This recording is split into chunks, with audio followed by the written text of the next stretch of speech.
Calling to order this meeting of the Parowan City Planning and Zoning Commission on February 21st, 2024, 6 p.m. Are there any conflicts with items on the agenda? No. No. Thank you. Next item is approval of the minutes from the meeting on February 7th, 2024. Any changes, comments? I didn't have any. I didn't either. Tony? Weston? Nope, we're good. All right, I'll make a motion to approve the minutes from February 7th, 2024. I need a second. I'll second. All in favor? Aye. Aye. Thank you. It's gonna be you and me tonight.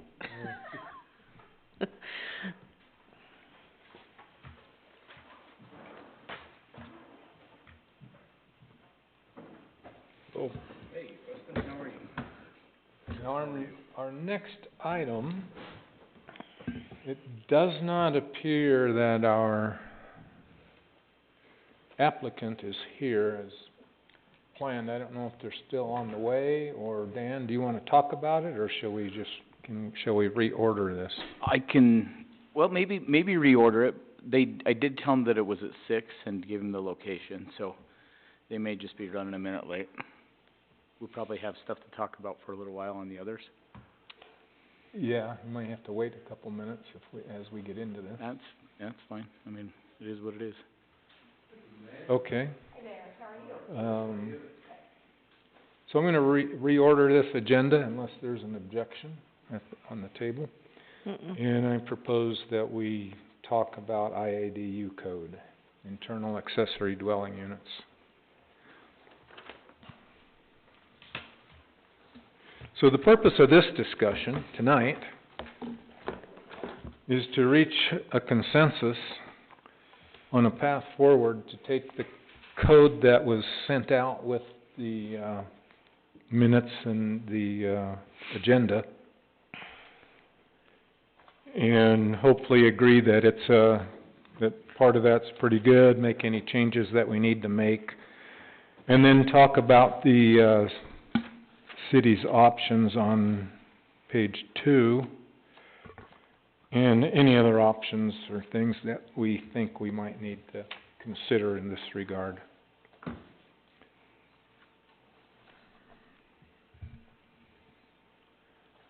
That said, Weston, do you need a copy of that? Yes. Okay. Take that one.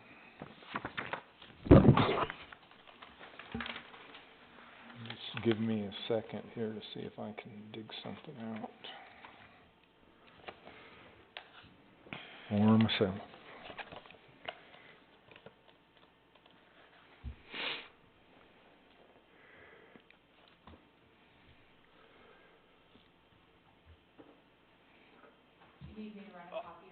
Could you, please? I have a working document, but it's not going to be the same as theirs. Let me grab that, just grab a copy. Okay. Be right back. Thank you. Anything else, or is that? No.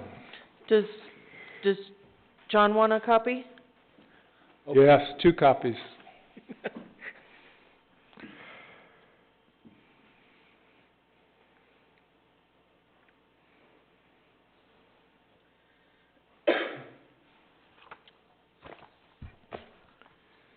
So again, I want to remind everybody that we're talking about internal ADUs now, not external. You and I get confused every now and again.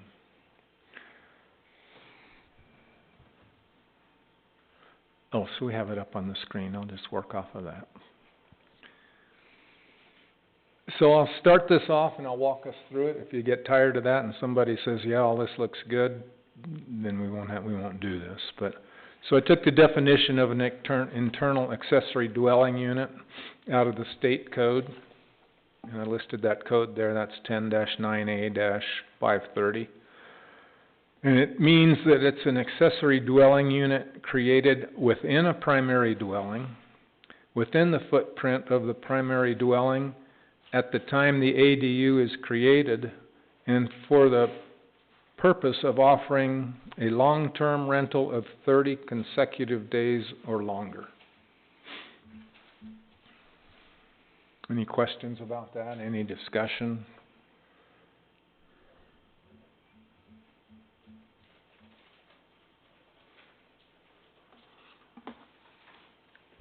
Okay, I'm going to move along.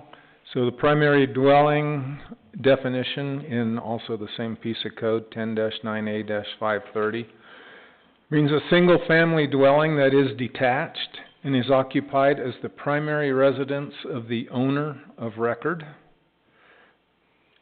And primary dwelling includes a garage if the garage is a habitable space and is connected to the primary dwelling by a common wall.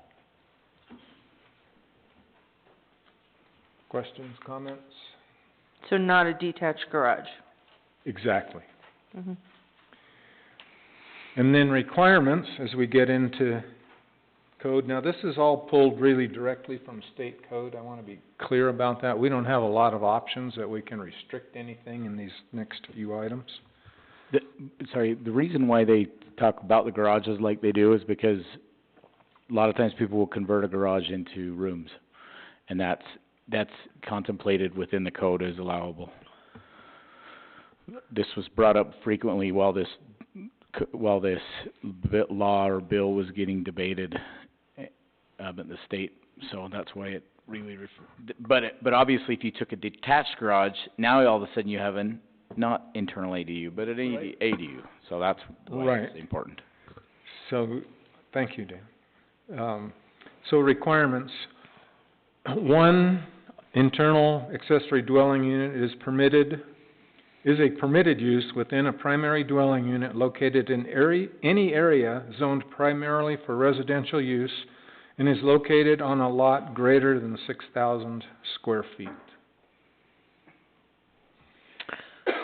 Would, general commercial be considered, primary residential, considering we permit both residential and general commercial? So homes along 200 South Main.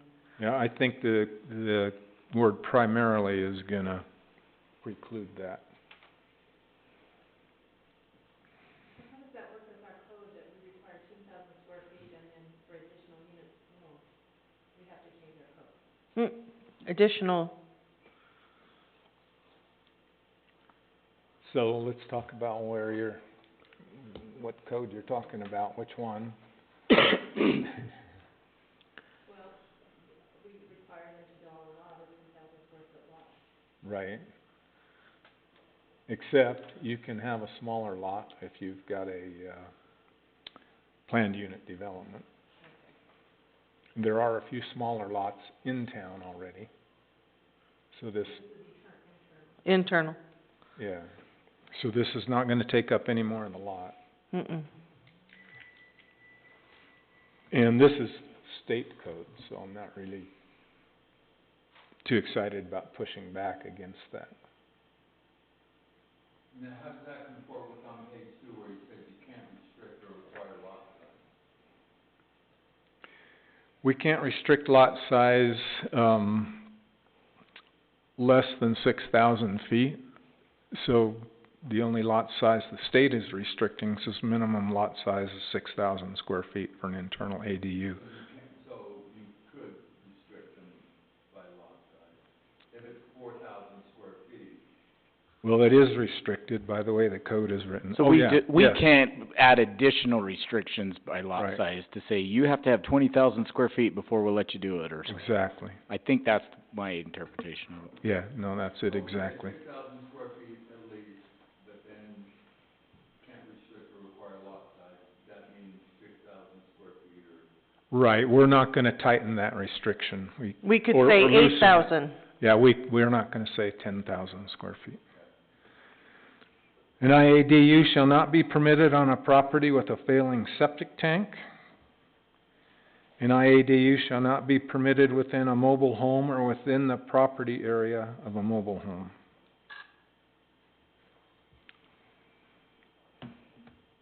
That's interesting, I just realized that also means you can't have an external ADU in a mobile home park. And I'm okay with that, but just FYI. IADUs may be incorporated into a primary dwelling by converting existing primary dwelling space to function as an accessory dwelling unit. And this provision includes attached garages if they are habitable space. A minimum of one extra parking space beyond the parking required for the primary dwelling shall be provided on a property where an IADU is proposed. Parking spaces displaced by the construction of an IADU, there's an example is parking within a garage or carport that's displaced after the construction of an IADU within the garage or carport shall be replaced to meet the requirement above. So if you disrupt the parking, you have to put it back.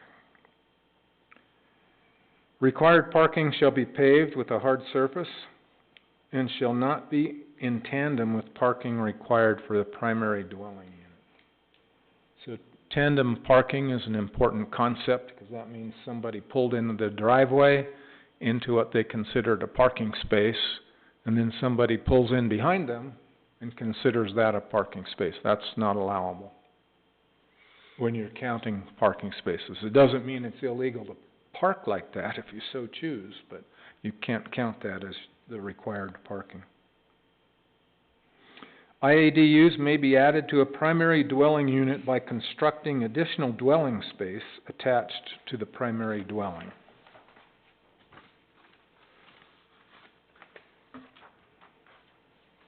Now, just as a note aside, so if you do go to build and expand the size of your primary dwelling, you're going to need a building permit. When you come in for a building permit, you're subject to setbacks and so on for primary dwelling units. So let's just for 1 second talk about that last sentence. You can expand the external footprint of the home. That's allowable. Yes. At what point have you created a duplex? That's the hard thing to wrap your mind around. Right? For me, it's sixes, but we can discuss it. Well, it'll talk about the, keeping it looking like a single family residence, like the look and feel. Right. But at what point have you done that versus haven't done that? It just gets hard to figure out how do you interpret that, right? Yeah, and in doing, I think, a little bit of research, the definition for duplex typically talked about having two separate entrances that fronted on the street, sort of a thing. And I guess I don't know what to tell you for an answer for that, and so it's, do we need to discuss it? Do we need to elaborate? No, I'm just pointing it out. It's a challenge. So, moving on from that, we can go back if necessary.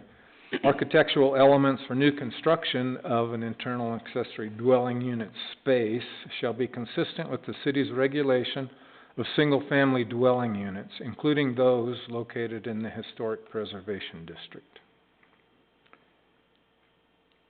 IADUs shall comply with all applicable building, health, and fire codes. Emergency egress windows are required in IADUs in accordance with Utah State Code 10-9A-511.5. And I think that basically is talking about basements. And an IADU shall maintain the same address as the primary dwelling with the addition of Unit B. Now, that particular sentence is open for discussion. We can make that a preference. I mean, does it need to be Unit B? Does the city want to issue separate addresses? That really makes it look like a duplex. If you've got the same street address or two different street addresses, looks a lot like a duplex. A Unit B sounds like an apartment coming from an old paper boy. Well, and the way I'm looking at it is mail, like mail delivery, and with our town not, we all have to go to the post office.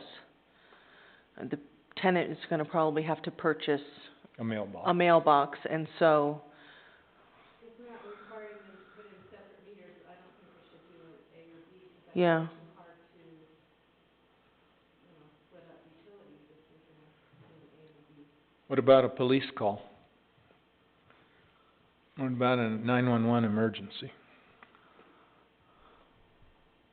Just respond to the one address, or is a unit A or B helpful? If we're assuming that it's not a duplex with separate entries, just go to the main entrance and sort it out when you get there.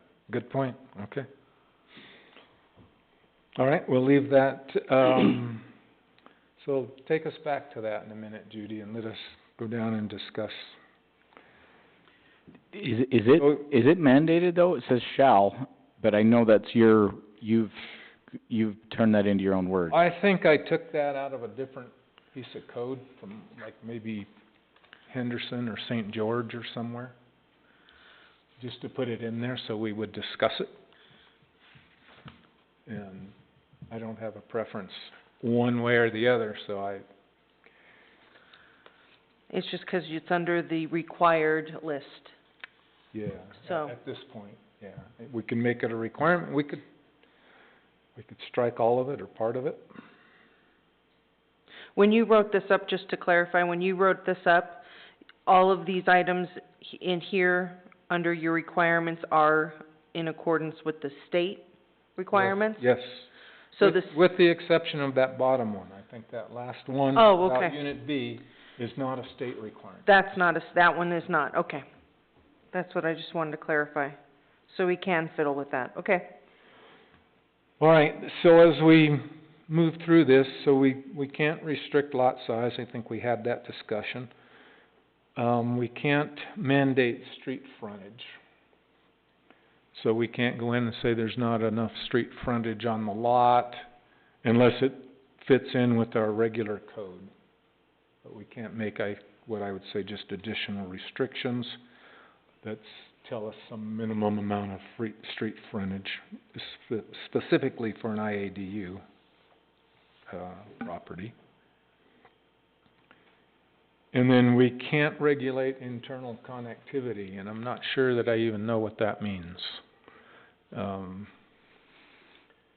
I guess they can be connected from the inside or not connected from the inside, might be what that means. Scott? I would concur, it's a little bit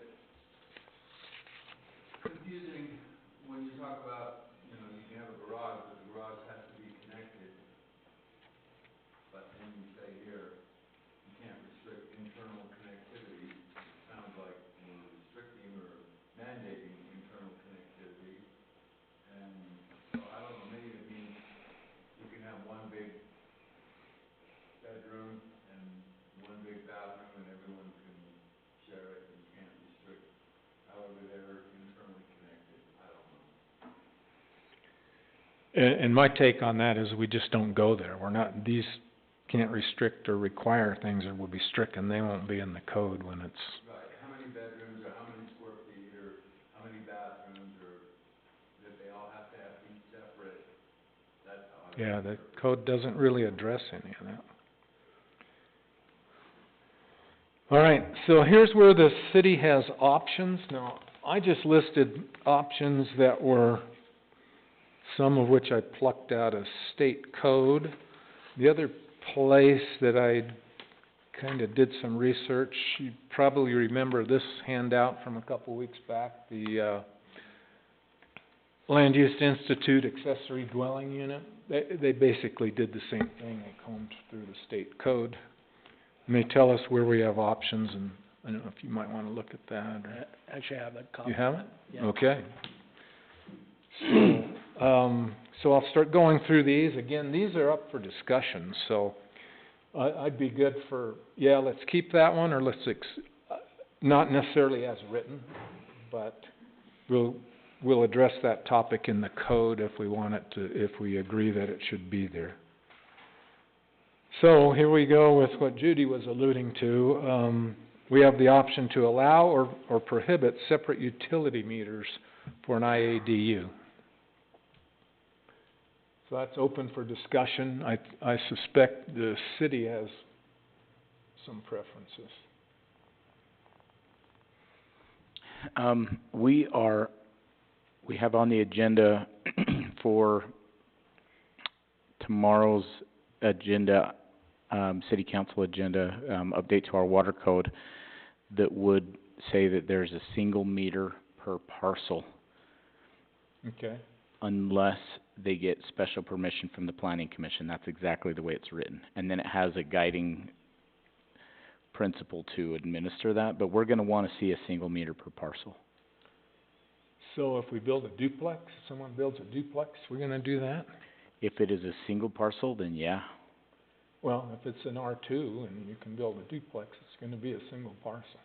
Yeah, so we Two oughta, separate owners. but they're not, In a Not under- duplex? not under our R2. Duplex as opposed to townhome. It's what?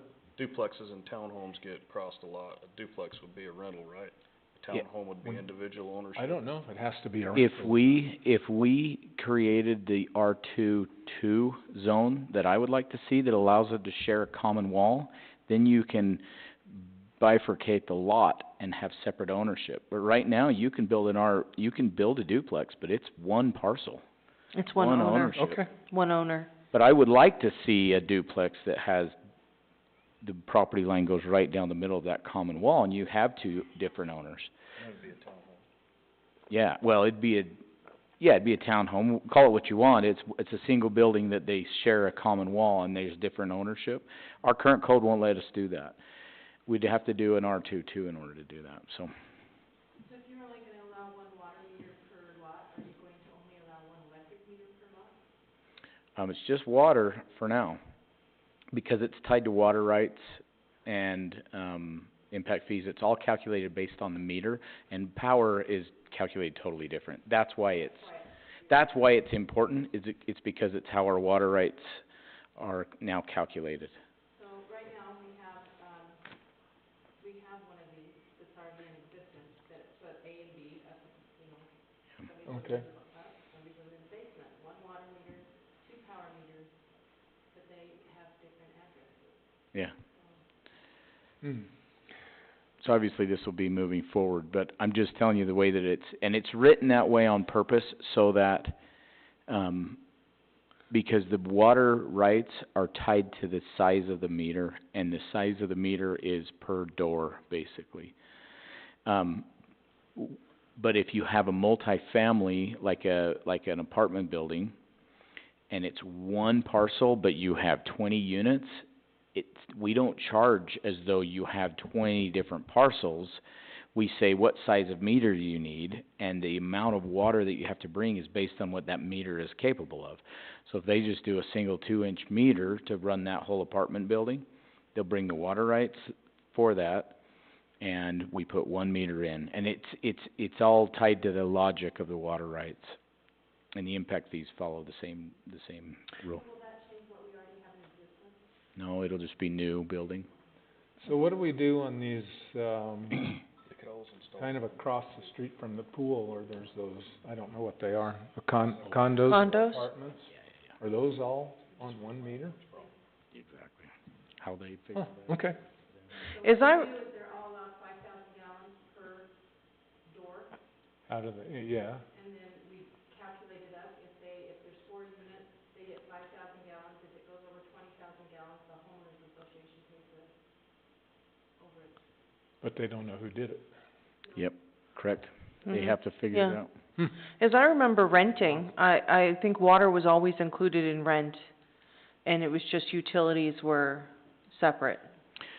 So when Weston you missed Weston's comment, he said there's nothing, they could figure out a way to meter it after the master meter. Right. The city has to allocate that fairly, but that would be Yeah. their own internal.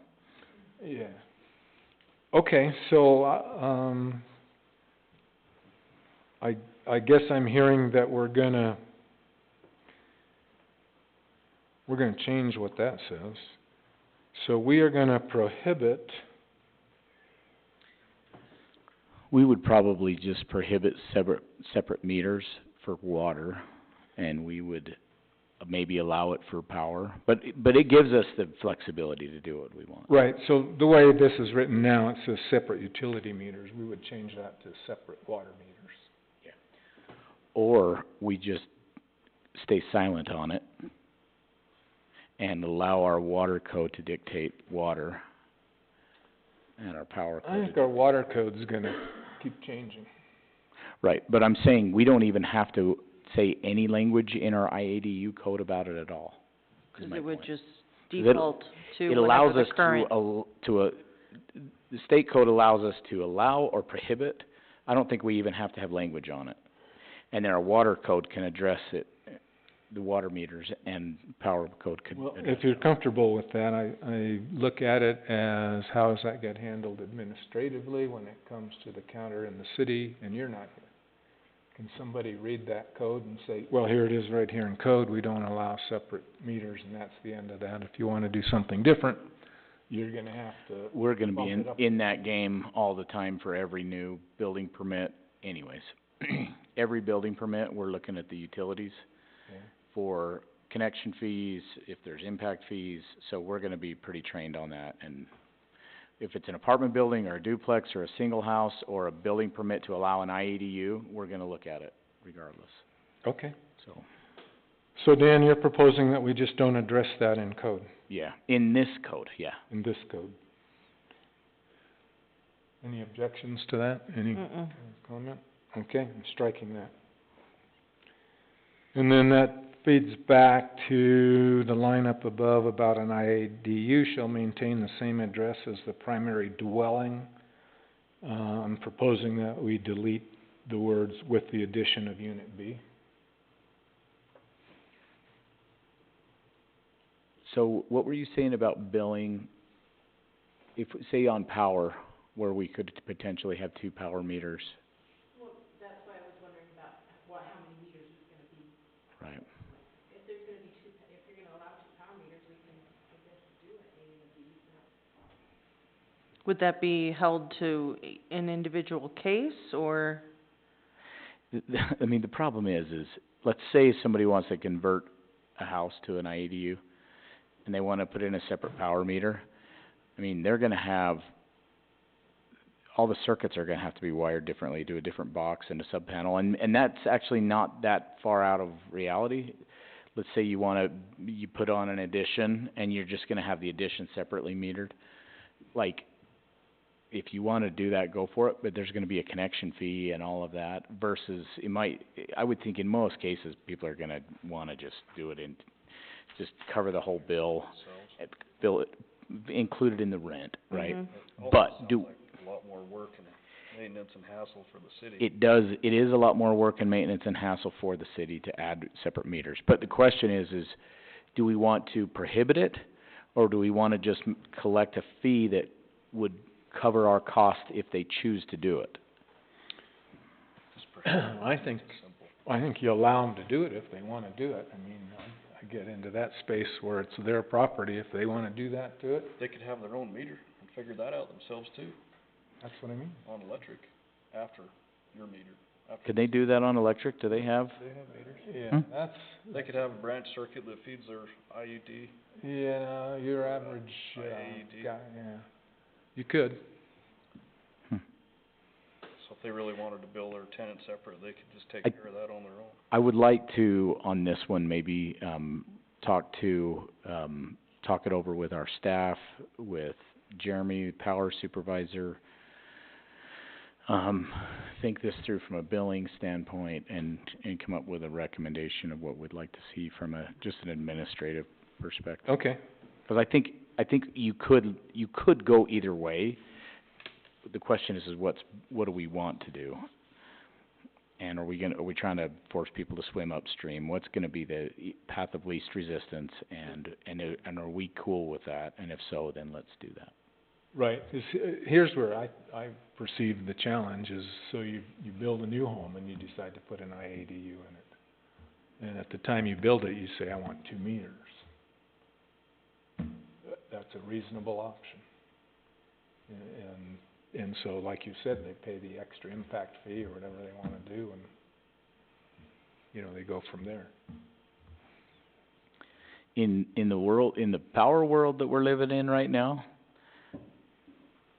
frankly, I wouldn't wanna have a renter that, what if they had an electric charge or electric vehicle or something, and they're actually now impacting my demand charge, or what if, you know what I mean? It would be nice, if, I'm thinking that if I had an IDU, and I was building new, so it would be easy to wire it that way, and I was okay with the extra connection fee, to keep those things separate. That way, if they're running space heaters and all that stuff, then I don't care, because they're paying their own bill, you know? I could see people wanting to do that. But you can do that and have the same address, just like a, 'cause we have a lot that have 2 meters on one address. Yeah. You just know which meter runs which, you know, this is the garage, this is the house. Right. So I don't know if that, I guess it's just. Maybe it's fine. Already doing that. So we're doing it on a power. It's probably But that's why we talked about this, right? Back to the addresses. That's where we came up with this.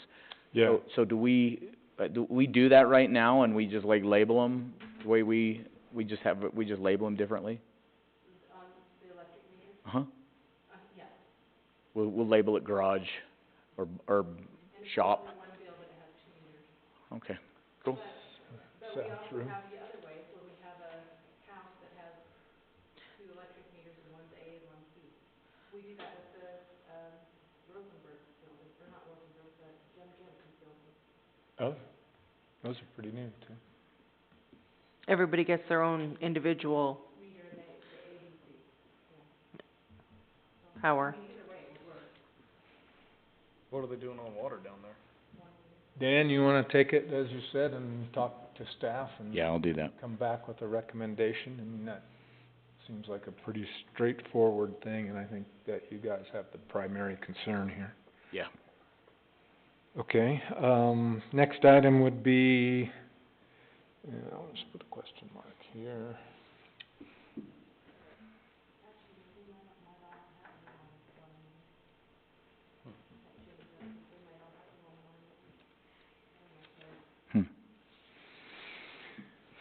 All right, require an ADU be designed to not change the appearance of a single-family dwelling unit.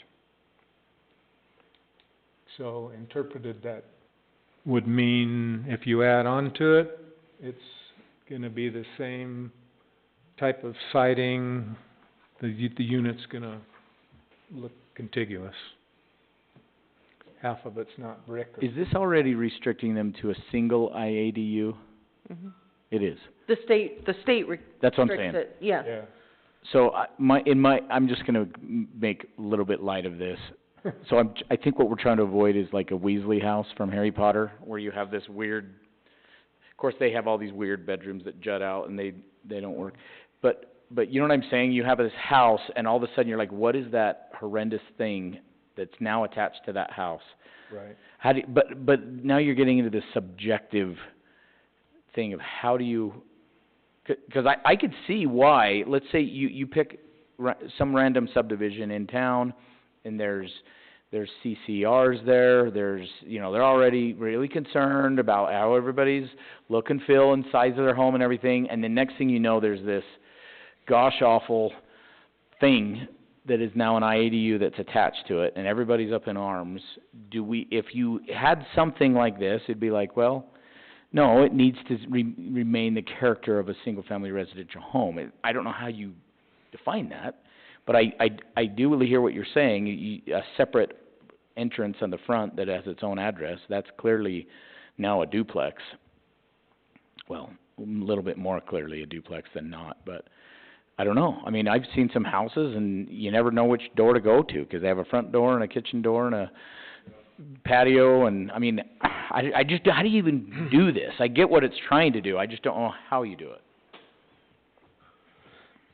I think, you know, if your house is brick, well, can you mix mediums? 'Cause there are a lot of older homes here in town that are original, It's kind of the style nowadays. They'll have this siding horizontal and then vertical and then brick and then, you know what I mean? That's 'cause this code wasn't in place. That's like a big thing. Yeah. So, I didn't catch what was said over there, but, to me, it's would be changing the appearance of the primary dwelling unit. Flows with the existing aesthetics of the home, something like that. Well, I mean, if you've got a brick home and you wanna do an addition and you come in and you say, well, we've got, red brick and we're doing a red brick addition and we're adding space and we're gonna have an IADU, and you go, okay, that's good. When they but on the other hand, if they come in and they've got a brick home and they say, hey, we're gonna, add on to this house and we're gonna put, Vinyl siding on it, that doesn't look anything like the brick, now you're starting to get away from It's, that well, it's tough, character of 'cause a the lot home. of homes, What happens when somebody builds a new home that uses a mixture? yeah, has has brick on the face, That's but then that's- vinyl on the side. Yeah, so, popular nowadays. for me, It's that's funny, the doesn't it? character of the Breaks home. stucco. If you build it that Well, it way, breaks that is the Architecturally, it breaks up the monotony. If you I think it would be, if you put language in there, it could be used in like the extreme cases, where basically they bring in Galvanized an RV, like an Airstream, and they plunk it down and attach it, and you're like, okay. But then you got built. See this little sentence here, and they work their way around the building code violation. It's like, clearly you have done this thing that is now, it is not the appearance of a single-family unit in this subdivision. It's, Just put no appendages. but you can grow the house. That's why I pointed that out earlier, 'cause I knew that this was gonna be this thing. Yeah. You can expand the footprint. All right, what do we wanna do with this one? We'll just say, as defined by the mayor. What I keep thinking is, and I don't know, Larry, if this is your intention, but it's how accessible do we make this for people, or do we create things that they have to overcome if they wanna do it? Is that the goal? Because if that's the goal, then we're talking about you've gotta do the extra expense of adding another meter, you've gotta do something that looks the same, which I agree. I look at houses and I'm like, I don't know how they thought that went together. Right, And it could be built all at the same time. They do the little pop-out that looks like a little castle thing, and it's made out of totally different material. right. So, to me, you address the building of a home when it's being built, and if it passes through the rigor that's required to put a house up, it looks like whatever it looks like when it's done. But the next step is, now I wanna add an IADU. And now you have the opportunity to just slap something on the side of it, or to do a really nice job. And the question is, do we wanna have a boundary that pushes them a little bit in one direction or the other? This is, as written, this is not a really tight requirement.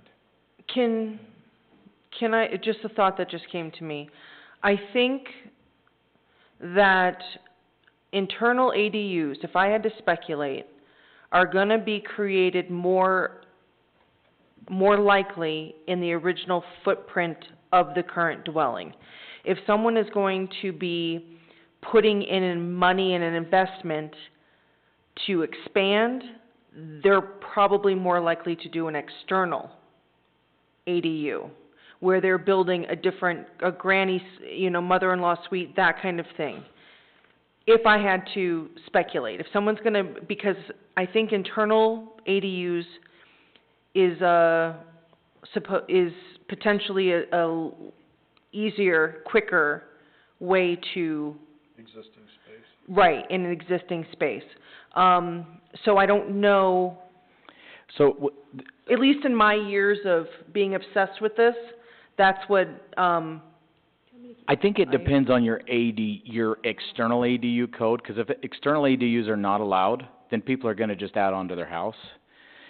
We've seen it in a few places. We've had a few building permits where they did an add-on, hired a contractor, put steps up the back and they just added on, because we didn't allow them to build a mother-in-law apartment, so they just said, okay, and they added on. So I think that would probably have something to do with that.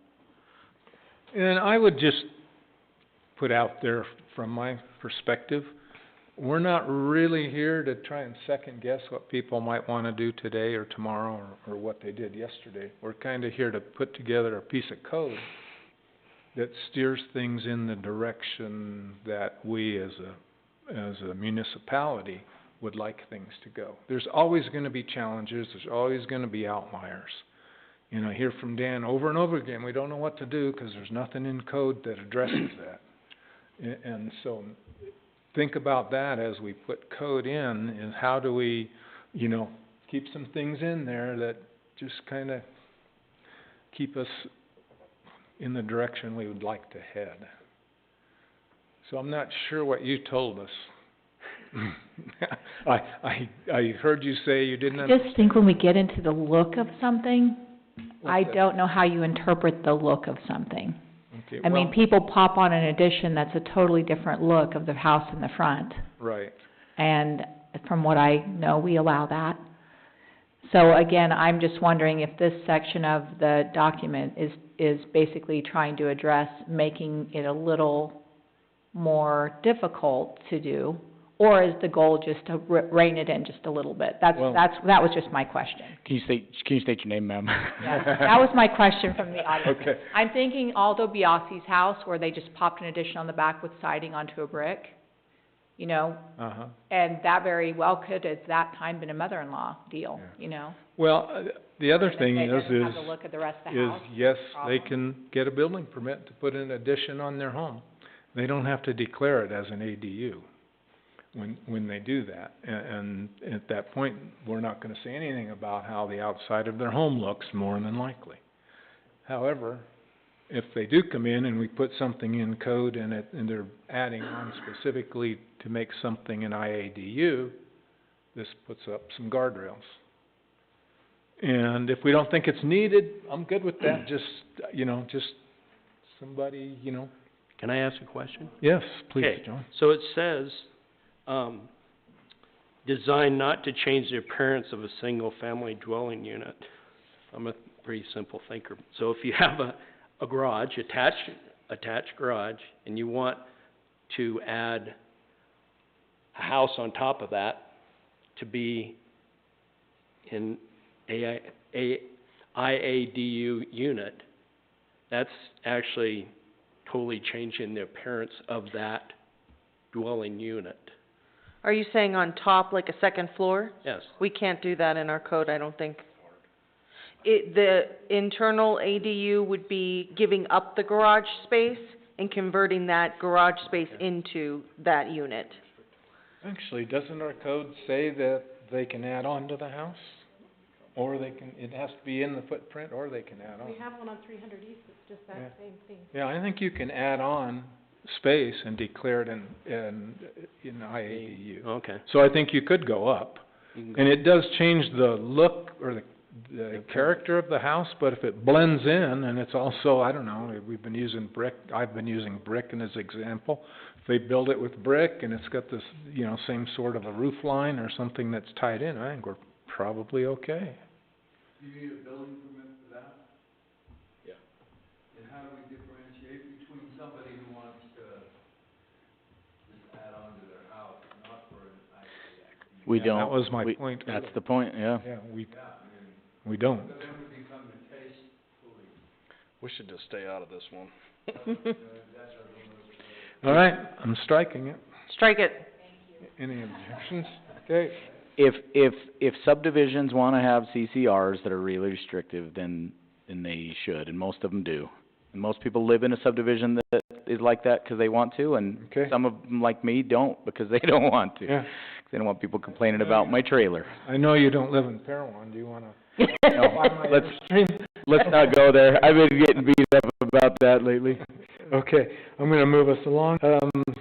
Next item would be require one additional parking space for an IADU unless there are 4 existing parking spaces. Now, I thought this was was a mandated thing. Well, it is and it isn't. If there's already 4, you don't have to require one. If there isn't, then yes, we do. It says a minimum of 1 extra parking Well, it space says we can. beyond parking required for the primary dwelling shall be provided on a property where Yeah, I an don't ADU think- is proposed. I don't think that's mandated. Where were you? I had Oh. understood that as being an optional thing. I just jumped up to the prior page, 'cause I have it on, Yeah, different on my yeah, laptop, but I think that was, I think that's a city option. I well, that's thought it was. why it's where it is, but, This is one of the things cities pushed back on when this was originally Yeah. proposed, and they said, fine, we'll let you have the option to require that. So how do we feel about that? We're not urban, we don't have the parking constraints that they do in some of these big cities. I would say at this time, I would say that we shouldn't, I mean, our streets are so wide and that there's, I think, plenty of space for, I don't think they should be allowed to park on city street. Well, there's that. See, the challenge, so here's what you build, or here's what we build. If you don't require off-street parking anywhere and don't require space for it, then you end up with on-street parking. I mean, you end up with it somewhat anyway, because people, park where it's convenient, or they have 6 cars, or well, anyway, I won't go there, but, so it becomes an issue of whether, you want them to have the space so they can park off-street, or you just want it to stay loose.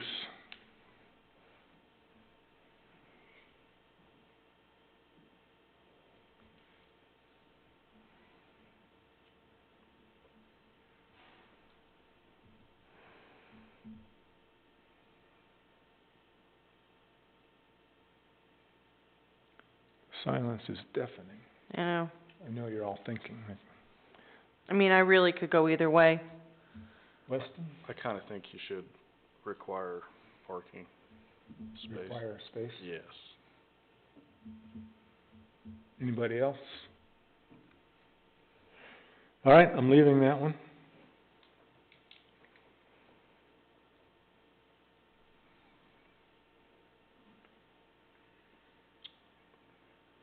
The next item is prohibit an IADU in a mobile home. And mobile home, just to clarify what you're saying? Mobile home like what's at Foothills? Or mobile like the modular that come, the double wide? Well, posed with that question, I would look at our code and see what the definition of a mobile home is. Okay, I can do that. I think I've got our codes up on my phone. I mean, the real difference, as I recall, was whether there was a HUD sticker or not. In a mobile home typically did not have a HUD sticker, where a manufactured home does. Doesn't it come down to something to do with where a mobile home can be relocated again and again? Whereas a manufactured home is more of a permanent deal? No, I don't think that's in. Here, hold on one second. Prefabricated, which is assembled and erected.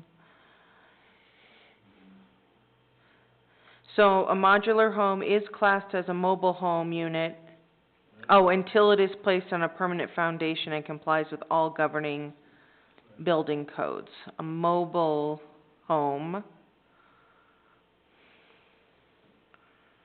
single wide, double wide. So as we talk about this, and while you're thinking about that, the park models, like at Foothills, do raise an interesting question. They're awfully small. Well, that's why I was asking, because if you're referring to what's at Foothills, I would say no. Yeah. That's why I was asking for your definition of what a mobile home, like what were you? But maybe if it was a mobile Well, home on private property, Yeah. more space, it might be different. Or they could add on, So Weston, because they have the you're space. not talking into your mic, Sorry. so I can't hear it. No, I turned it on for him. And your comments are valuable, so. I don't wanna get too close, I might say something I don't wanna say. Well, Well, this says that it has to, this is the term right here. Permanent foundation? Any vehicle or similar constructed, whether or not such wheels have been removed. So it has to be on wheels, whether they've been on, but is a manufactured home on wheels? It Or when says, they come in, do they take them out? Taken out when they, Oops, I went the wrong way. Yeah, I think that they have it, on our definitions as modular home is the manufactured, that they come in on the wheels, but then they're,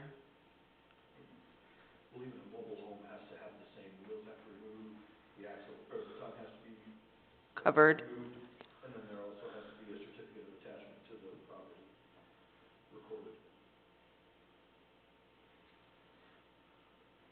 So if you put a foundation under a mobile home, is it not a mobile home anymore? I think so, yeah. That's what it says, yeah, Oh my God. Yep. word for word. 'Cause And we that- all know they're not comparable homes. Right, and that happens a lot, though. They'll throw a Yeah. block wall foundation or a board foundation, set that thing on there and pull So out. all of a sudden, the mobile home gets to escape all the special mobile home codes Yep, for the special problems that they have? it gets, no, yeah, it doesn't escape all of that, and hopefully the person buying it doesn't pay more than it's worth, but, Yeah. A lot of places won't even finance on something like that. I know. If it walks like a duck and quacks like a duck, it's probably a duck. I've crawled under so many of those, they're Black Widow, just favorite motels. Well, so, I might I would suggest here that in that section of code that we were just looking at about mobile homes, it had something about exceeding 32 feet. And I don't remember, I guess if it's over 32 feet, or if it's under 32 feet, it's something. Can we look at that again? Do we This, allow the additions? detached single, Oh, you've got it. detached single-family dwelling unit of not less than 45 feet in length? Not less than 45, that's the only thing I saw with, Oh, no, under definition, under A. oh, you're at something different. This is mobile home. Yeah, I'm looking at the definition of mobile home, but it's 1504. Do we have two different definitions? Maybe. Yeah, 1504, you were just there. Oh, are you gonna open a new window? Sorry.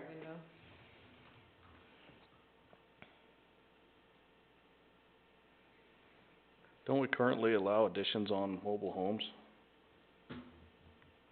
Assuming there's lot space, and it's not a rented spot? Boy, I don't know about that. I can't answer that. I don't know. I don't think we have code that specifically addresses. Drop a little bit. Well, I can think of a few here in town that have had roofs put over them and, Oh, See? carports. yeah, well, there's lots of that, but that's grandfathered stuff. That doesn't mean it's even close to meeting any existing code. They're different. That one says 35 feet, 32, and this one says 45. Yeah, I was looking at 04. This one's 04. Yeah.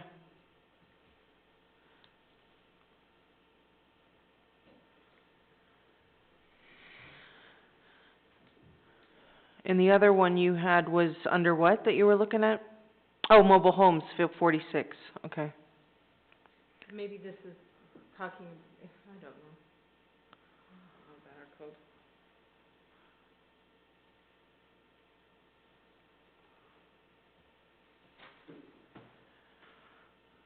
So, we can go down the mobile home rabbit hole for a long time. I'm just wondering, do we care? 'Cause if we, do we have an intent to keep it from happening if it's one type of thing versus another? Or are we good with it allowed anywhere, or we just say anything that is like that we wouldn't like to? You know what I'm saying? Maybe it does matter, but maybe it also doesn't, and we don't have to waste Most any. mobile homes don't have enough space to begin with, so. I think that's the idea. I think the idea behind this is that if you have a mobile home park, you're already got a very small Right. place, and it's really difficult to add an ADU in there. Right, and I agree with you, and that's what I was saying. If it's like foothills, I would say no.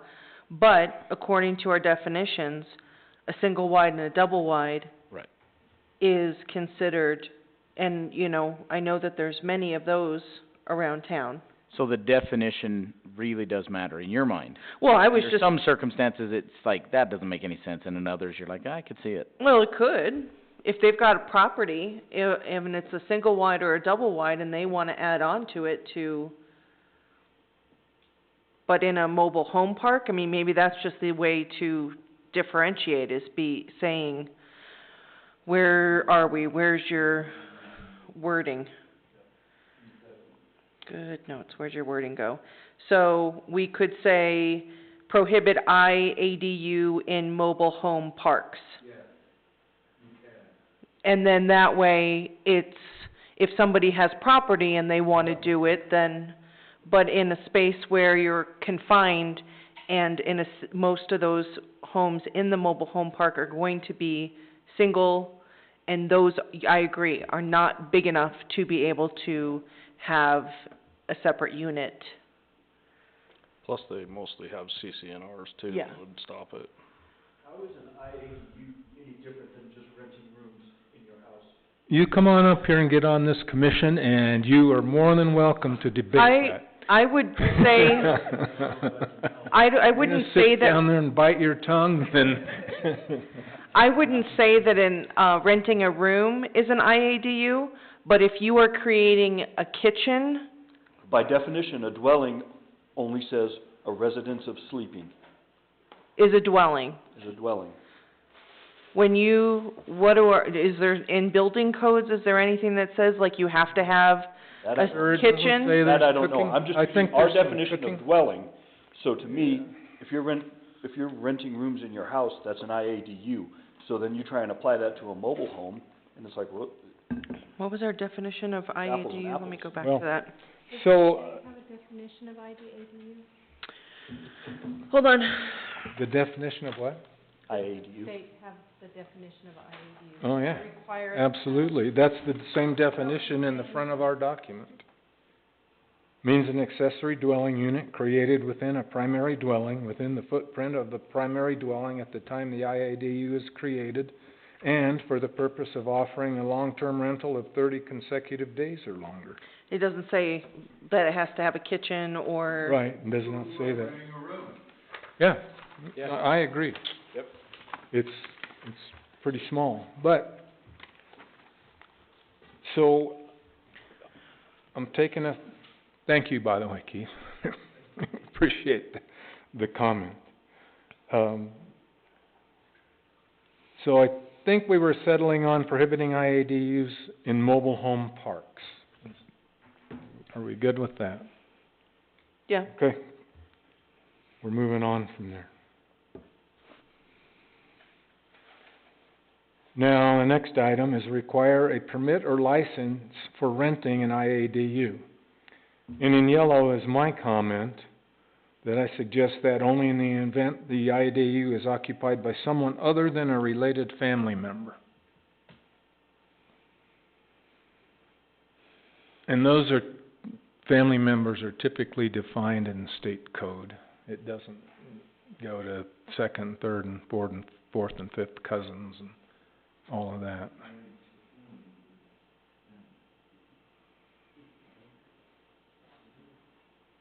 Comments, concerns? Have we, go ahead, sorry, Weston. Sorry, isn't that kind of hard to enforce? Well, everything we have in code is difficult to enforce if you're the Well, I enforcement mean, guy. somebody doesn't need to even mention that they're renting out a room in their house, Right, I understand that. so. There's people that will break the law. There's speed limit signs all over town. You know, if the police aren't out there enforcing them, they broke Well, they the might law, not they be. read it, but it's still the law. And it can be enforced when need be. The intent is not that we're gonna have people go around and inspect all these places and make sure that they're compliant with every piece of code we have. These are general guidelines for law-abiding citizens. Well, you don't make an apartment building have a special permit per unit, do you? For, well, For renting. no, they have rental agreements. Well, yeah, but that's not to do with the permit from the city. So the intent here is, if it's a commercial enterprise, right? If Well, yeah. If I have an IADU for my brother Joe, who's a member of my family, but I'm still charging him, Mm-hmm. we never pay. Right. But if that's one scenario, but if I have, and it's Mr. and Mrs. Smith, and they do pay, then I should have a license, right? That's kind of what this says, yeah. Right. So with the, in the interest of not, I mean, just being fully open, we've got 3 pieces of code to consider. We're not gonna consider them all tonight, and we're not really gonna talk about all of them together tonight. But 3 pieces of code need to work closely together. You can see from this piece of code that the state is interested in controlling rentals, and specifically short-term rentals. Mm-hmm. IADUs are used a lot these days as short-term rentals, Airbnbs and so on, as are external ADUs. And Not short term, it has to be 30 days or more, right? they are saying these have to be 30 days or more. Right. That's precluding them from being considered, so they are limiting short-term rentals in that case. External ADUs are the same thing. You build one and turn it into a rental, and it can be a business. And so, as the state gets involved in any of these, they're interested in collecting the tax money and making sure people have licenses to conduct businesses. And Does that mean that we'll have to have a license to rent out a house? 'Cause you don't. No. What's the difference? Well, if it's gonna be an Airbnb, they would. But a long-term rental, I don't think so. you wouldn't require a landlord to have a permit to rent a house out. No, if you're in the rental business and you have a rental house and you rent it to a family and their intent is to stay there for a year or 3 years, or What's the difference if it's a room and not a house? if it's a what? If it's just a room in a house, not a house? Does it really justify having a permit? Well, I don't know, that's what we're here to talk about. I don't. Yeah, I was gonna say, they leave that up to us if we wanted to do that. Yeah, these are not my I'm not codes, sure what I'm purpose just, it would serve. yeah. So, but the other piece of code, besides the 2 ADU components that need to be addressed, is the short-term rentals. And this code, the IADUs, addresses some of the short-term rental stuff by not allowing it to be a short-term rental. Whatever else happens with it, if you give it to your family or, you know, rent it to a friend, I'm not sure that's that big of a deal. So these are gonna be for outliers, and they're gonna be for people that are in a commercial enterprise, is where we're probably gonna be challenged the most on this type of code. Commercial, say that again? So people that are engaged in a commercial enterprise, in a business, of a rental business, of renting things out short-term, is what ADU code and IADU code is one of the things that they're trying to address.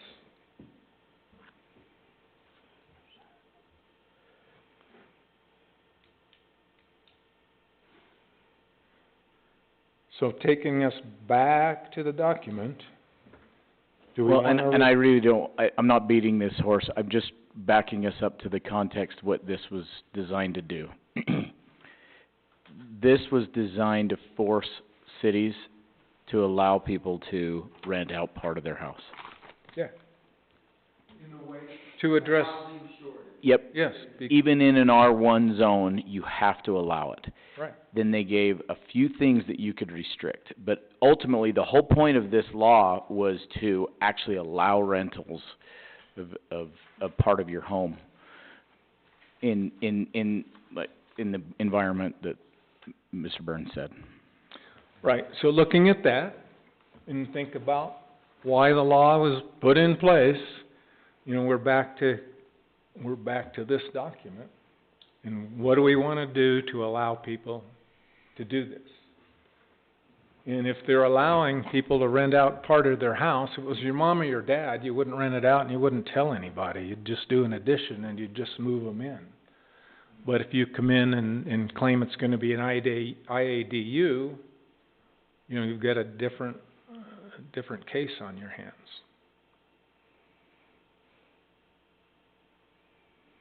So if somebody decides that, you know, they can, well, if they followed the law, they couldn't do a short-term rental in the IADU.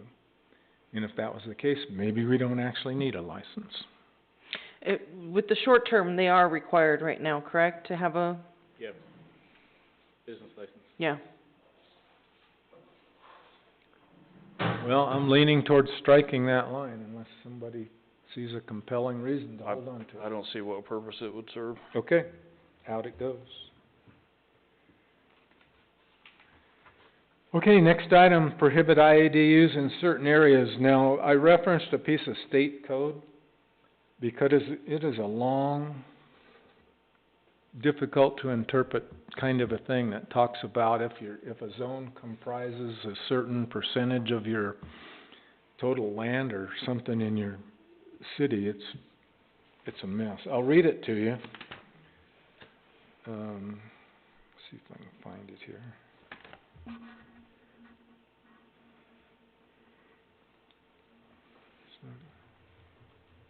I think, Judy's gonna pull it up. I hear her clicking over there, no one's talking, so. If I can find it.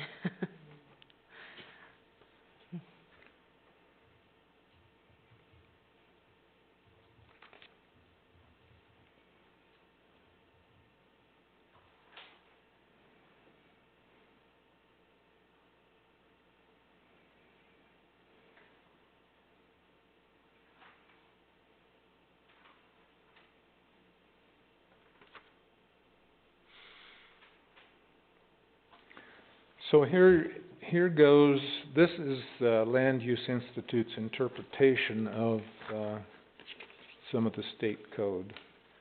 A municipality may prohibit creation of internal accessory dwelling units altogether, and then there's 6 cases here. Zoning districts that are not primarily for residential use, in other words, where the primary zone use is commercial, industrial, or agricultural. And number 2, in primary dwellings already containing an internal ADU. Number 3, in attached homes, it'd be like a duplex, mobile homes, and within detached garages. And number 4, within a zoning district, this is the weird one, that A, geographically covers 25% or less than the total area zoned primarily for residential use. So say that 10 times and wrap your head around it.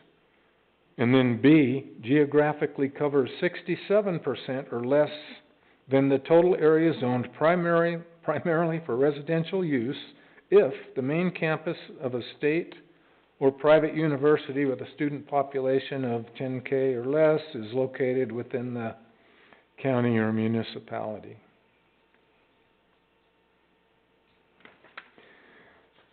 Anyway, we're not addressing that one unless somebody proposes a piece of code. So, other than what we have already done to prohibit IADUs, I propose that we strike that particular one. Any objections? I agree. No. Sounds like it's pretty well laid out by the state anyway.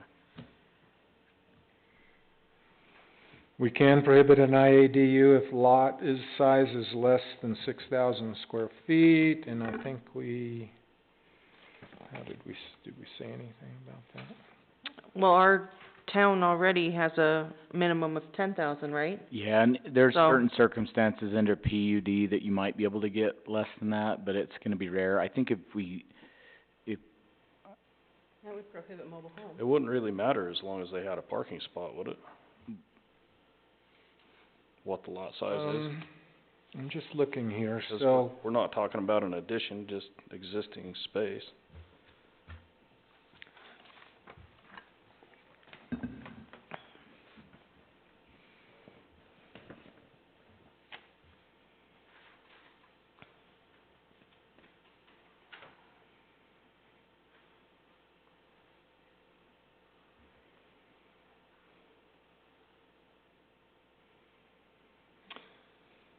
Well, so I guess, actually, as I read this again, we cannot oppose a requirement governing the total lot size except requiring a minimum lot of 6,000 square feet. And we can also dictate that there has to be street frontage. So that said, I take back what I said earlier, we could allow less than 6,000 square feet, an ADU in a lot that's less than 6,000 square feet.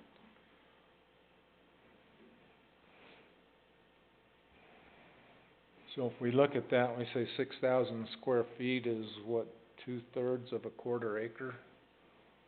Whatever that is. It's a pretty small lot, but do we care about the lot if they have the parking? I think the parking is the biggest thing. Imagine a small PUD with small homes, smaller lot sizes, and parking can get tight. So as long as they get their parking figured out, I think you would allow it, but that's where it really gets right down to brass tacks is parking.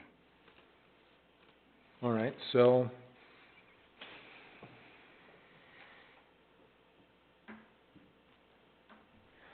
back on our page 1, under requirements, 1 ADU is a permitted use within a primary dwelling unit located in any area zoned primarily for residential use. And we could put a period there and just strike the end is located on a lot greater than 6,000 square feet. Because we're already going to address the parking needs on Okay. another one, right? It's coming out. Okay. Thank you.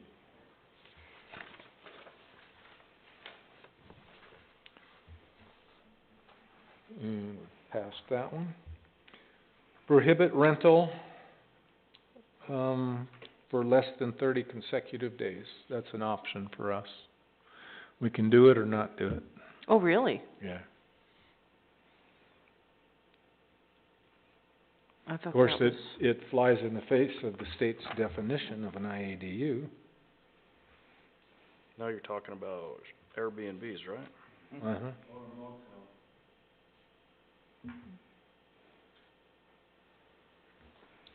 Airbnbs aren't all bad. I'm sure they bring a certain amount of business to the town. And until the new hotel gets open, Okay, really so, much for accommodation yeah, townwide. so if we're gonna allow them to rent for less than 30 consecutive days, what are you gonna do about the permit or the license requirement up above? I thought we already had that. Well, we did, Short-term rental. but Yeah, that was when it short-term was rental. short-term, when it was a long-term rental. No, we a decided long- not to do that, They right? have to be long-term rentals to be an IADU. Yeah. And we said that we were not gonna require a permit or a license for an IADU. But as soon as we go down to a short-term rental, now we're in different space. We already require a business license. Okay, and based on that, we're good, we don't think we need any other kind of a permit? No, I think if you're gonna Two separate permit less than 30 days, then they're gonna have to have the business license. But it's two separate things. Right, Doesn't it say right. on the first line that a IADU is 30 days plus?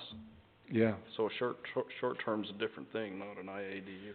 But he's saying that we actually don't, we can permit. So, so here, permitted restrictions, so we as a community can decide, my smartphone's talking, is saying that we can, prohibit it, or we don't have to. We have that leeway to make that decision. Well, the challenge here is, you're not addressing a short-term rental, you're not addressing a affordable housing issue if you're creating short-term rentals. Yeah. That's why there's a issue. Mhm. But we're sure telling people what they can and can't do with their property. Yes, we are. Yeah. There's lots of that going on. We tell them Mhm. what they can do in their Too much, streets, too. too much. Yeah, we tell them when to stop, when to yield. I mean, I think that the purpose of why this was created was to provide more housing options. Not at the expense of property owners' rights, though. If you wanna rent your place out short-term, you should be allowed to, not forced to rent it long-term, just to help some greater cause.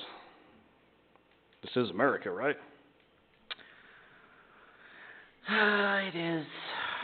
Kinda?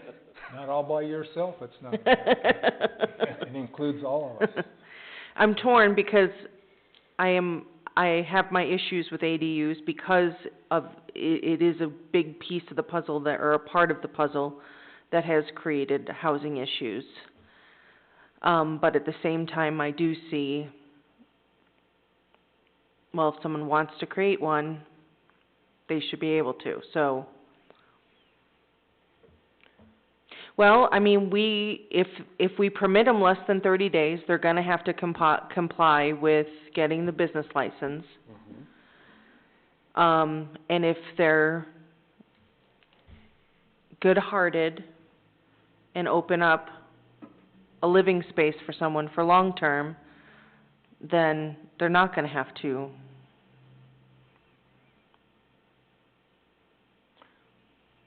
Well, I think the point is, just remember where we're headed and what the intent of this was, whether you support the intent or not. We were talking about supporting affordable housing. So if everything points towards short-term rentals, that is part of the element that is causing a shortage of affordable housing. Yes, it is. People are going in and renting everything out short-term because there's more money in it. So this fun discussion will be less fun when it becomes standalone accessory dwelling. So you could just not address it here at all and address when we talk short-term rental code, then have the full short-term rental code debate, which in the, you know what I'm saying? Yep. We don't have to deal with it here. Done. It's, 'Kay. that one's gone. Let's, act like Congress and kick that down the road. We'll do that. Kick the can. Yeah, it's not too far away. So prohibit rental if no primary owner is in the lives in the residence. Yes, I agree with that. Anybody else have an opinion?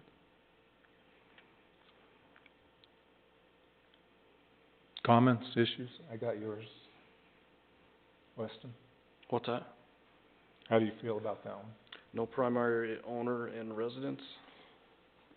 Prohibit rental if no primary owner lives in the residence. The primary owner has to live in one of the two units. In other words, a primary owner can't rent out the big half and then rent out the ADU as well, and move to Florida. Idaho. Doesn't that make it a duplex then? Yes, correct. That's the way I would say it. And maybe that's where you draw the line between a IADU and a duplex. You're gonna have to give me some language.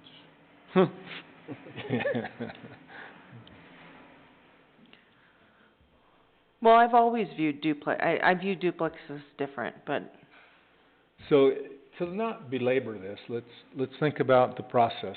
Now, we get another crack at this, 'cause I'm gonna take comments back, and I'm gonna write the code that looks like the front half of this that we went through at first, that were the requirements, except everything will become a requirement.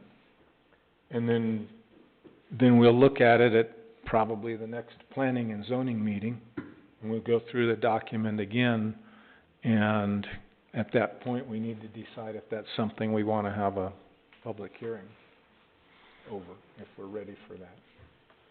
So this isn't the last pass at this. So, from my perspective, I wish to leave prohibit rental if no primary owner lives in the residence. I would second that. So we're 2-1, Weston, just. Yeah, I agree. I think that at least, I know a lot of cities have removed, permitting duplexes, and I think a lot of times they can get a bad rap because both ends are rented, and maybe the property isn't taken care of as well. Yeah. And so, with the primary, you're hopefully more likely to have a well-taken care of property. If the, Here we go, I'm gonna move. But then Next again, if you look at a regular rental house, the primary owner's not living there. The tenant is. yeah, So does the argument really hold water? It's a long-term rental, not a short-term rental. It helps with the affordable housing crisis. Somebody's living in it long-term. no, I hear what you're saying, but This primary I think it'll owner- be No eas- primary owner in residence was long-term, right? Not short-term. mhm, Isn't that what we were discussing? mhm. Okay. I'm thinking that it's going to be maybe received better by the public if we if the primary resident has to live there. Because your neighbor may be a little bit more concerned about, oh, you're just gonna, that was my thought, is that the public might be a little bit more open and accepting. Yeah, also as we're doing this, keep in mind that IADUs are dealing directly with housing density and population density. As you start infilling in existing lots in existing parts of town, your half-acre parcel becomes 2/4 acres, and somebody subdivides and builds on it, or they put an accessory dwelling unit in the back of the lot. Now there's twice as many dwelling units on the same piece of property, and so on and so on. So you're dealing with that issue as well. Okay, next item. The city can hold a lien against the property with an IADU. And that gets kind of touchy. There's specific language about what that lien is in the state code. Let me find it if I can. And maybe not.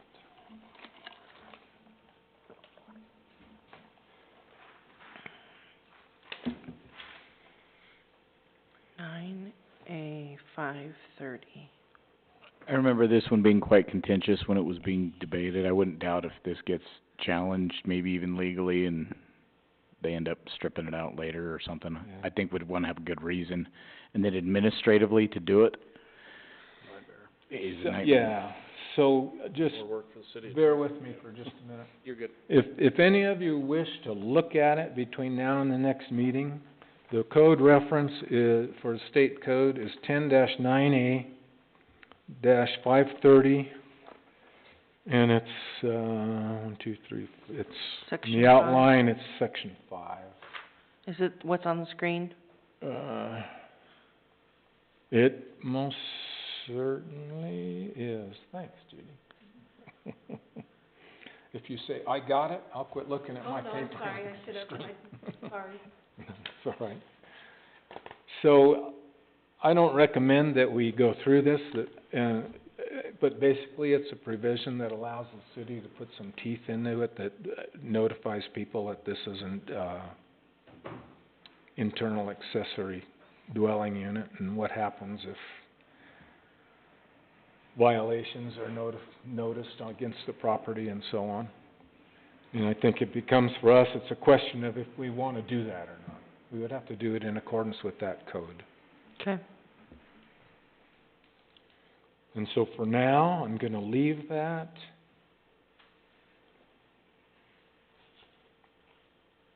If you review it and decide that we don't want to do something like that, then we can pop it out later.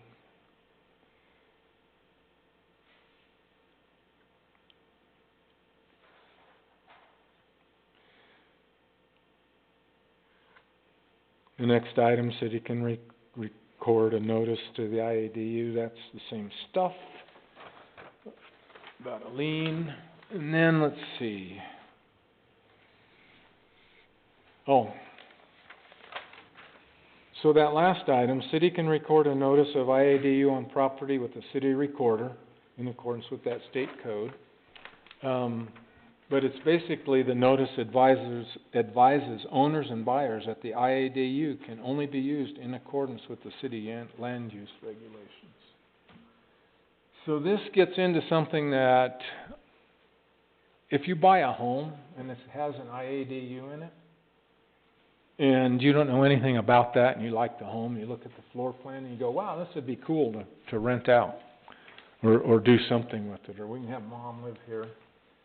You really don't know what those options are until you've checked with the city, and it's really a buyer beware kind of a thing. So this is actually a protection for buyers, because when the title search pops up, this is going to show up in a title search, and so there's a limited use of that property. Now, a similar issue to this has popped up in Iron County, and it had to do with water rights, and so Iron County wasn't allowing anybody to get a building permit if they didn't have the correct date on their water rights. It was just no correct date, no water rights, or I'm sorry, no building permit. And as they worked through that, there was sort of an uproar because there became a backlog of people that had basically water rights that are valid today, but were maybe subject to limitation or revocation farther down the road. And what the county, long story short, the county did was they rescinded that and allow people to use the existing water right that they have, but they are recording an item in the deed similar to this that advises the owners and buyers that they have a my word, not theirs, a substandard water right that is subject to, that may be subject to future limitation. And they've left it at that. And so this would be a similar kind of a thing. It's a buyer beware thing, and that's what the county was doing. People from other areas that didn't understand Utah water rights were coming in and buying property and thinking they were in good shape because the realtor or somebody sold them a water right. And they find out later that it won't allow them to build. So anyway, this, again, same sort of a thing. How do we feel about that? I always get glazed over when you start talking about water rights. Yeah. They're a pain. I would say as long as it said may and not shall. Pardon me? I would say as long as it said may, the city may record something. Yeah, yes, okay. City, I said can, but let's say may.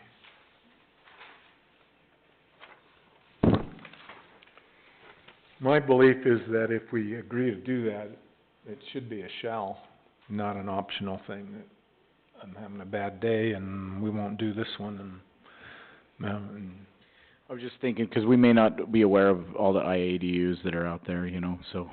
there's not a lot we... The next thing you know, you have somebody comes back and says, the city was responsible to record this and they didn't, therefore now I'm gonna sue the city because my value is being impacted because I didn't know and the city didn't record it and the city's own code says that it has to record it. That's all I'm saying. I think... Scott, how do you feel about that? Pose the question again. Dan? Well, the issue at hand is the city may record a notice of an IADU on a property with the county recorder. And that notice advises owners and buyers that the IADU can only be used in accordance with city land use regs. And Dan has an argument. I would say in an overabundance of caution you can do that, but, you also fall within the slippery slope of saying, here, buyer beware, you gotta follow state code, or you gotta follow city ordinance, and you could do that with any number of things. That's usually reserved for situations, for example, when it'd be that Greens Lake subdivision. I don't know about that, but okay. Up above where the sea is, above. Oh, yeah, uh-huh. And, predicting that 5 years, 10 years, and now 25 years down the road, there are often petitions every year, every other year, for the county to pave that road. And knowing that that would happen, we passed an ordinance that said any deed that is sold in that subdivision or that area of the county must include in the deed. This is a privately owned road for the benefit of the homeowners, and the county will not, never will, is not obligated to ever pave it. And so when they buy up there, and every year you get somebody that says, when are you gonna pave that? Right. How many sets of wires I go through with that heavy mud that sticks on my truck wires coming down? I went through 2 sets last year, you know, and they come in to have them pave it, and they say, well, look at your deed. I didn't even know. So it's kind of to put people on notice of a special situation, but I don't know if we need to, we can, but say, buyer beware. Here's the IADU state code, and here's the IADU Parowan city code. To me, it seems like what a notice would apply to an accessory dwelling unit, not an internal. Because a room might be rented 1 year and then maybe it's never rented again. It doesn't mean there's really anything different about the house. But if it's a standalone, then probably, yeah, you should make note of it.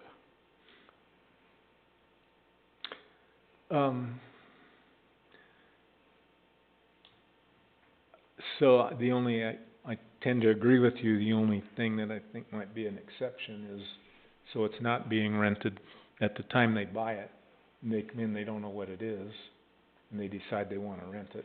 But really, it's Then nothing, they have to, they may know to come to the city, or they may not. unless it was a fully equipped other living unit, which most of these, it doesn't sound like they will be. It could just be like he said, renting a bedroom.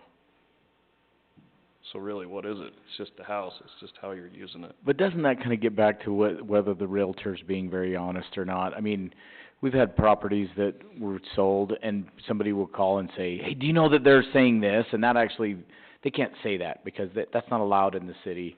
Whether it's a non-buildable lot and they're trying to sell it as a buildable lot, or they're trying to say you could do this and you really can't. I mean, that kinda gets into the buyer beware. If we get where the city now has to police the real estate world and say all these things, I just don't like, I would just stay away from where it's almost like when you enter that space, then now you're responsible to notify people of everything. If you know what I'm saying? Right, I'm striking it, unless somebody Well, we're the ones that want us wants to to leave it. Seems as though.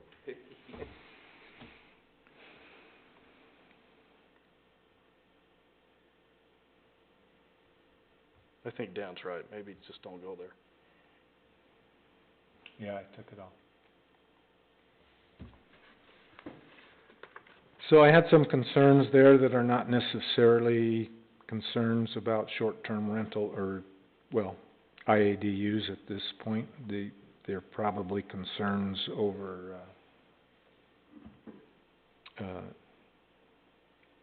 external ADUs. So you might think about those things, and, I would say that, we'll be talking about this one again next meeting. And is there any other things that we wanna add to this, Doc, or any concerns right now that we wanna kick around? Nope. No, not that I could think of.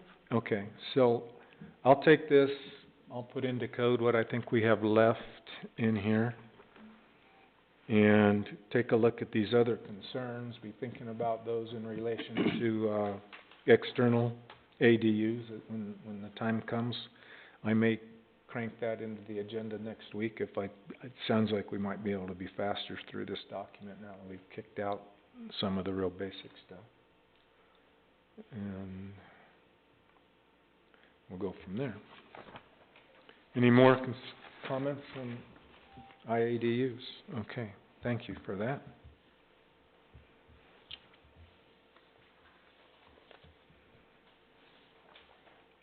Okay, item 6 was, external ADU discussion, and I'll just open that up again and just remind everybody that external ADUs, at least from some perspectives, is set up to address, a housing shortage and affordable housing. So it's two separate things. Housing's not affordable and there's a shortage of it. Comments? Or, Thoughts? how deep are we getting into it tonight? Not real deep, I'll cut you off if you Okay. go more than like a minute. So bear with me if you, Yeah, no. if you hear the gavel. It means, Heather, enough. Appreciate you, but we're done. Enough, Heather.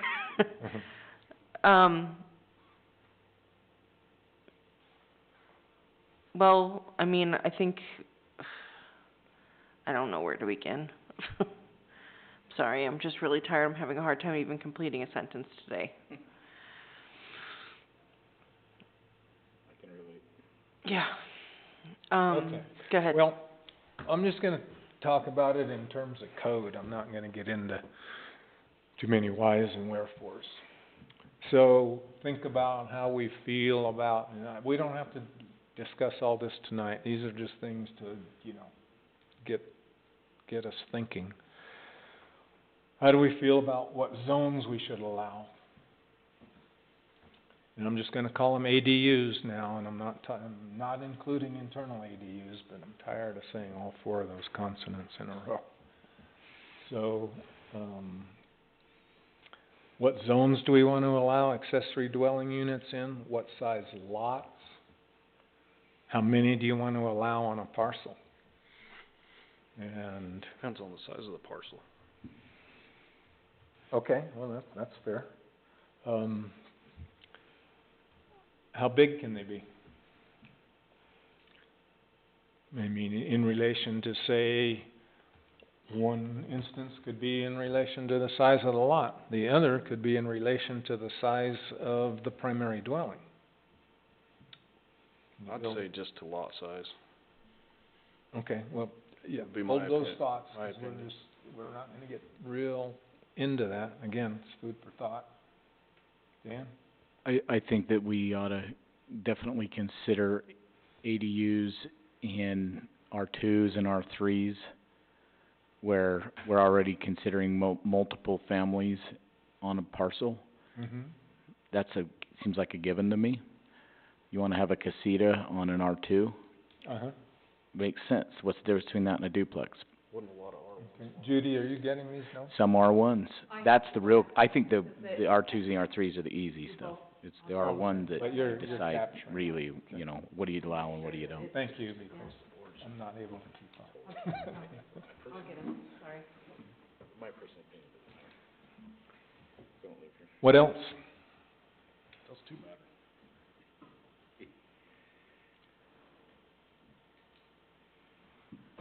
Well, I would say people, Other things, sorry. I was just gonna say, one of the other things I would say to consider is, do you permit them not on a permanent foundation? Right. Another thing along those same lines is size, square footage. Because an ADU typically is gonna be smaller than 1,000 square feet, which is typically what our, house size. And so do you put constraints on size? Mm-hmm. Yeah, we were just talking about. Minimum, maximum, sorry. We were having our outside little column. Well, That's why you hate it was those, right? brought up in, No, yeah. we're over there, the rest of us were talking. Yeah, yeah. Weston was saying, maybe the lot size, yeah, so we were just, yeah. No, I'm saying that it's the building size is what I Right, was- well, that was, Yeah. yeah, that was part of it.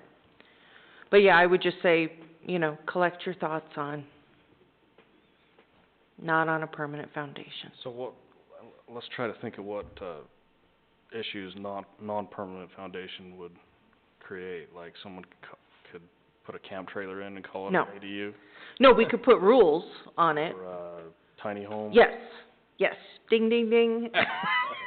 That's supposed to help the housing shortage, isn't it? That Tiny is, homes?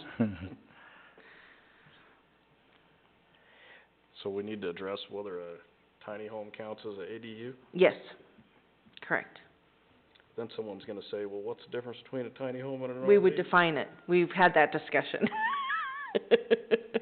Then you're down to just, well, we like the looks of tiny homes better than we like the look of an RV. Well, they're built totally different. but they're basically the same. It's a homemade camp trailer. A little sturdier and a lot heavier. Yeah.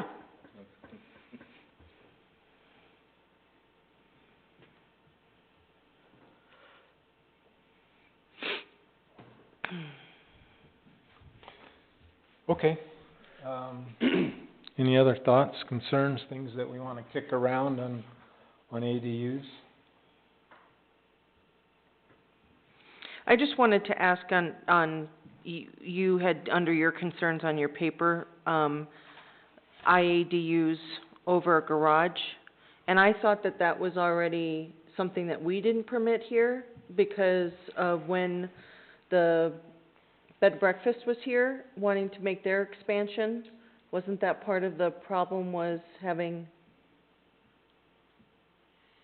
Maybe not, I'm confusing myself. About the barn dominium, and they wanted to put connexes in it, and it wasn't the barn dominium that they Okay. couldn't build, it was the connexes that they couldn't live in. Okay. What is the issue of having, living quarters above a garage? Yeah, I don't know, that's what I was I mean, asking, why I was guess. Didn't the state say that? No, this, No. no. Oh, okay. No. I wondered if they were concerned about fire. or So, something. part of the discussion just needs to be kind of from from the city's perspective is, how are we gonna treat barn dominiums? Just think about that, think about what they are. So, it's hard to say what they are nowadays, but if you type in and try and get a definition for a barn dominium these days, you will get, I don't know how many pages of ads that talk about steel buildings with living quarters. And they wanna come build those. So now, think about what that turns out to be in a neighborhood. So you get a neighborhood of custom homes, and somebody comes in and wants to build a barn dominium. What does that look like? If you just say, yeah, if you can get a building permit, you can do it. So Now there's... with condex boxes? No, not necessarily. I mean, there's some pretty nice looking ones. The one that the gentleman brought to, us to consider, where he was putting connexes in it, was actually a very nice looking Yeah. building. If he hadn't opted to use connexes, I don't think he would have been turned away. Mm-mm.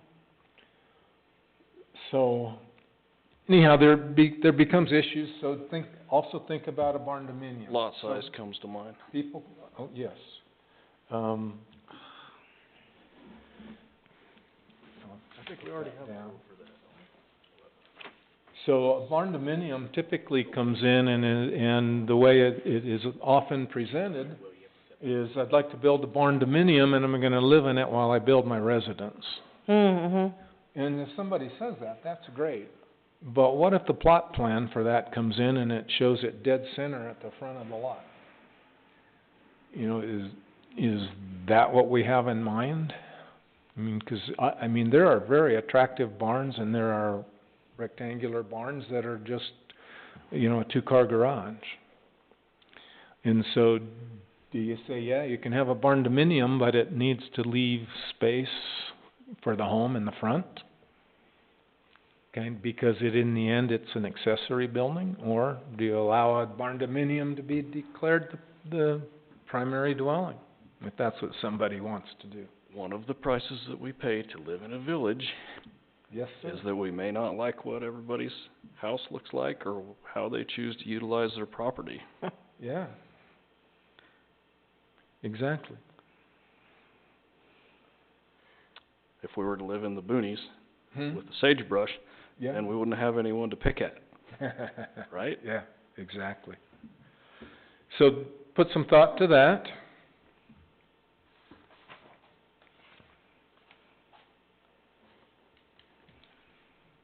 Anything else?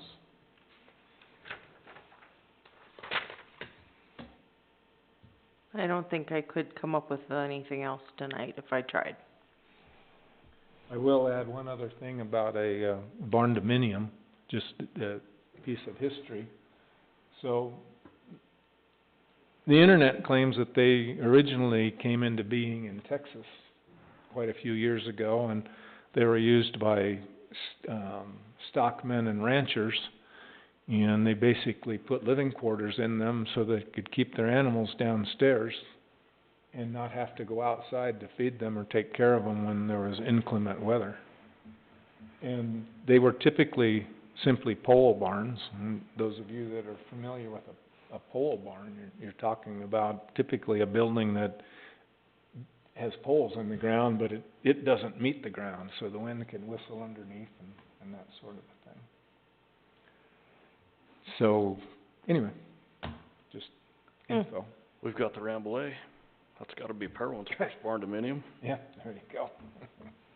There's an apartment upstairs. Yep, it has been since probably the late seventies, early eighties. Okay, anything else? Okay, we'll leave it at that till next meeting. All right, next item on the agenda, member comments. Dan, if you wanna? I don't have anything. Weston? Nope, I'm good. Heather? My only comment is it normally comments or is it reports? Report. You're throwing me off today. Really ought to be member reports. Thank you. No, I don't. I have none either. John? You got anything to say, John? Come on, Dan? jump on in. No, Dan, is anything you want? I'm good again. wheels are turning. Okay, I guess the last thing we need to do is table item 4. Oh, yeah, I forgot. They never showed up, huh? Alright. You wanna do anything with that, Dan, or you wanna? I think it'd be best just to let them come and present. Okay. We can get some Is this information out there. this parcel, is this the parcel, I'll give you a taste.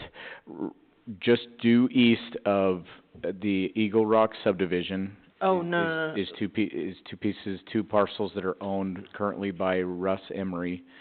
Some investors wanna buy those and do a PUD there. Can you back up? Eagle Rock? Where's that? 2200 West, that's the one Oh, you the can see one, right by the freeway. Oh, okay. Isn't that gonna, okay. So they would The require a island? zone change. Well, there's a R3 and a PUD right next to it. So Yeah. you'd be basically putting another one right where there is one.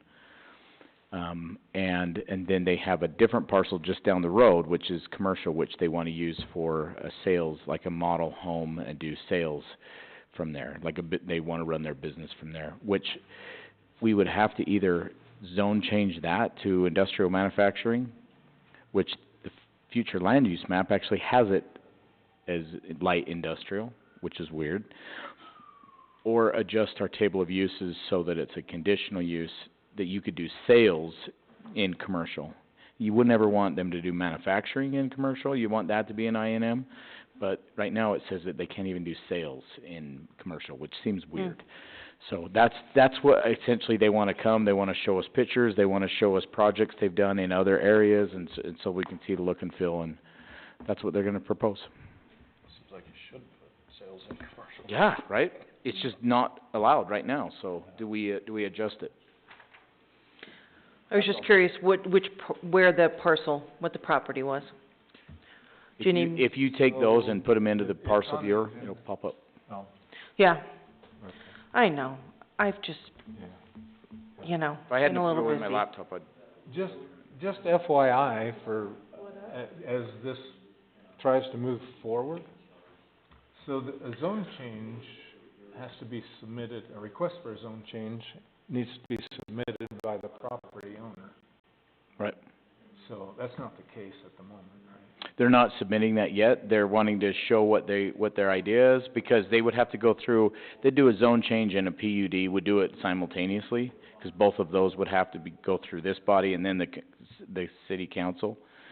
So they wanna show us their concept, and then they wanna talk about the model home and whether that, so they just wanna just give us a heads up and get any feedback before Yeah, the process. just so that, I don't know if you've made them aware of that or not, and I hate I have. to get them going through the process thinking they're gonna get something from us, and then they're not the applicant. That's why I wanted them to come and, Okay, over here. Oh, all right. Right here. okay. We have, Right there. Okay. one more motion to make. I make a motion that we adjourn for the evening. I need a Second. All in favor? Aye. Aye, we are adjourned. Thank you. I mean, couldn't type or anything because this is plugged in.